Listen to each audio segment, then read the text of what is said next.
Let's turn now to Capitol Hill, where lawmakers are expected to dig in their heels for a sixth day as the government shutdown stretches into another week. The Senate will reconvene later again today, and all eyes are watching to see if they can advance one of the dueling measures to turn the lights back on in Washington, D.C. Now, keep in mind, both measures fell short on Friday, and there's not been any sign of movement from either party. In fact, House Speaker Mike Johnson and Senate Minority Leader Chuck Schumer traded blame over the weekend and into today. Listen.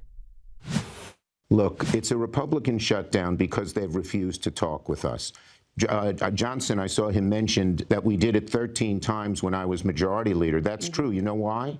In every case, we sat down and talked with the Republicans, and there was a give and take, and then both sides didn't get everything they wanted, but we got it done. This is published March of 2025, March 26 exactly. It's a picture of Chuck Schumer looking very upset, very angry, walking out with a box, and all the House Democrats depicted their character, saying that he's an enemy of democracy. Why is he an enemy of democracy? Because the far left base in the Democrat Party has turned on Chuck Schumer because he did the responsible thing, get the lights on. Why? Because they want him to show a fight against President Trump. So Schumer doesn't want to be in this situation again. And now let's go live to the White House and CBS News White House reporter Olivia Rinaldi. Olivia, thanks for joining us today. With a shutdown comes government layoffs. Are we still awaiting thousands of potential mass layoffs promised by the Trump administration? Where do things stand with that right now? Well, Mugo, it's a good question. It still remains a threat, but not something that has actually materialized. We know the president has been talking about doing those mass firings, those reduction in force notices with this government shutdown, but we have yet to see that actually happen. Of course, there are furloughs, but as far as the permanent cuts, we haven't seen the results of that or the results of that meeting that President Trump had with the director of OMB, Russ Vought. Take a listen to what President Trump said yesterday specifically about those mass firings and the plans for them. Taking place right now, and it's all because of the Democrats. The Democrats are causing the loss of a lot of jobs with their it's a shutdown. It's their shutdown, not our shutdown. It's their shutdown.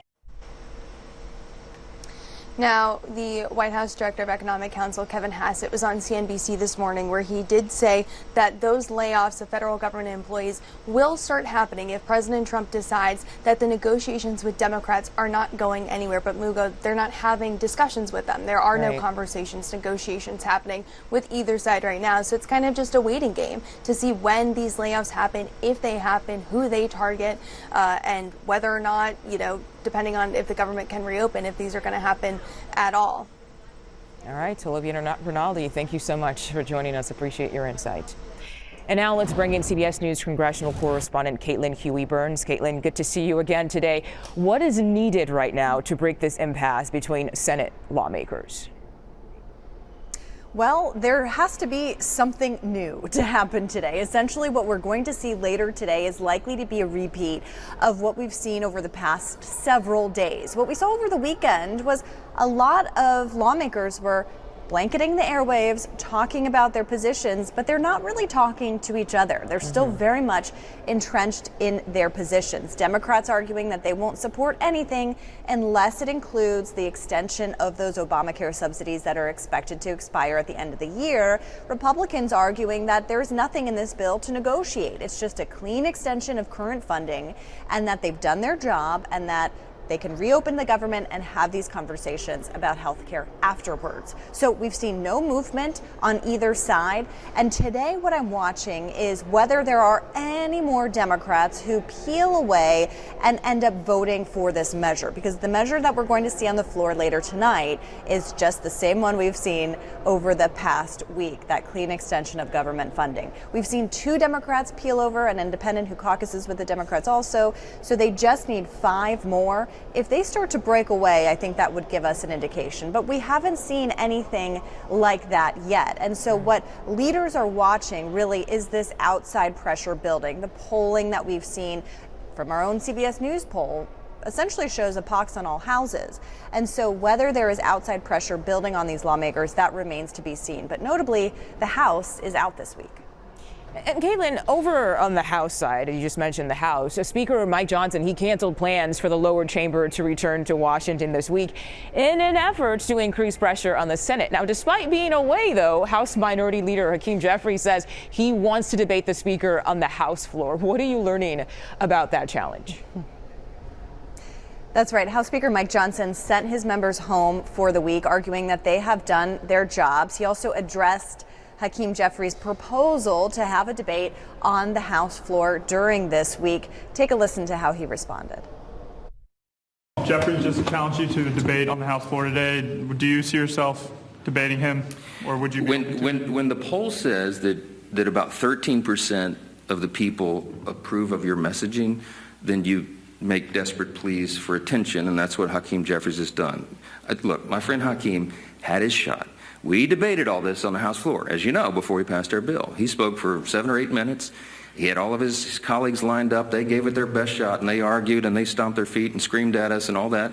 And still, we passed the bill in bipartisan fashion and sent it over to the Senate. The House has done its job. I'm not going to let Hakeem try to pretend for these theatrics. I mean, this is a Chuck Schumer decision. The ball is in the Senate's court now.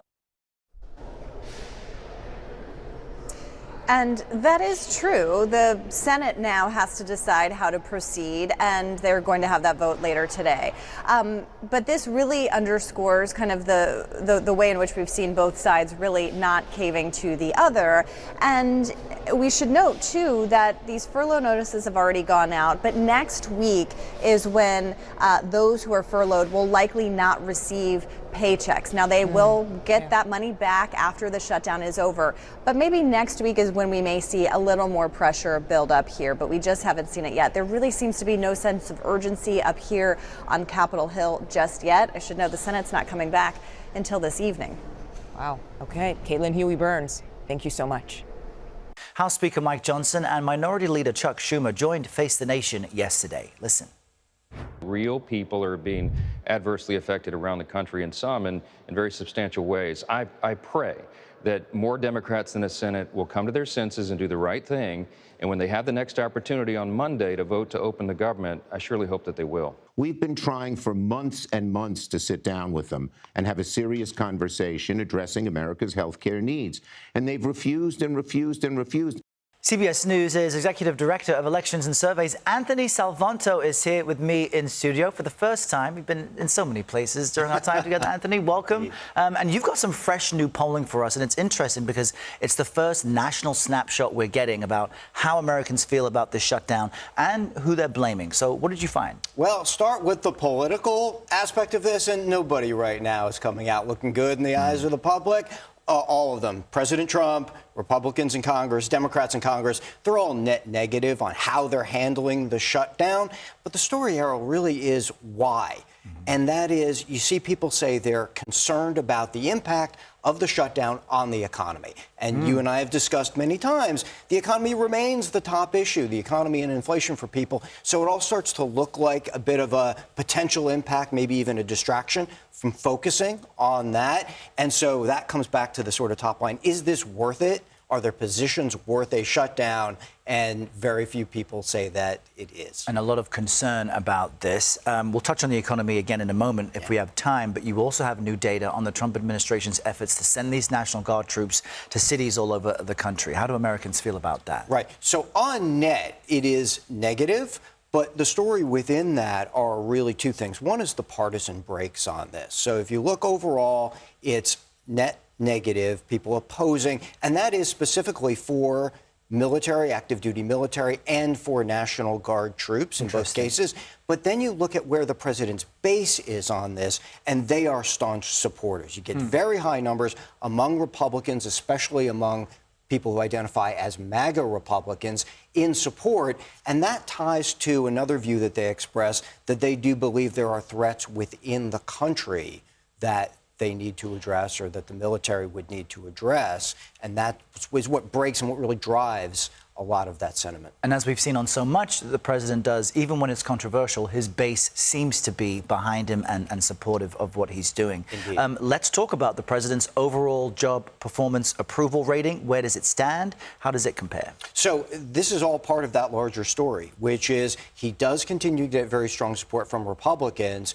But if you look at the specifics of handling things, immigration gets relatively higher than his handling of things like the economy, like inflation. And what that ties to is this overall feeling that Americans tell us that they don't feel like they're financially better off right now under the administration, and specifically that the administration isn't focused enough on lowering prices. And so that's what's driving a lot of those numbers, and frankly have been for a while. There's been a rather consistent thread in public opinion for months now. It's fascinating because any president tends to succeed or fail based on the performance of the economy, no matter what is their other priority. Mr. Trump seems no different. This has been top of mind for people for years. Yeah. For years now, since the pandemic.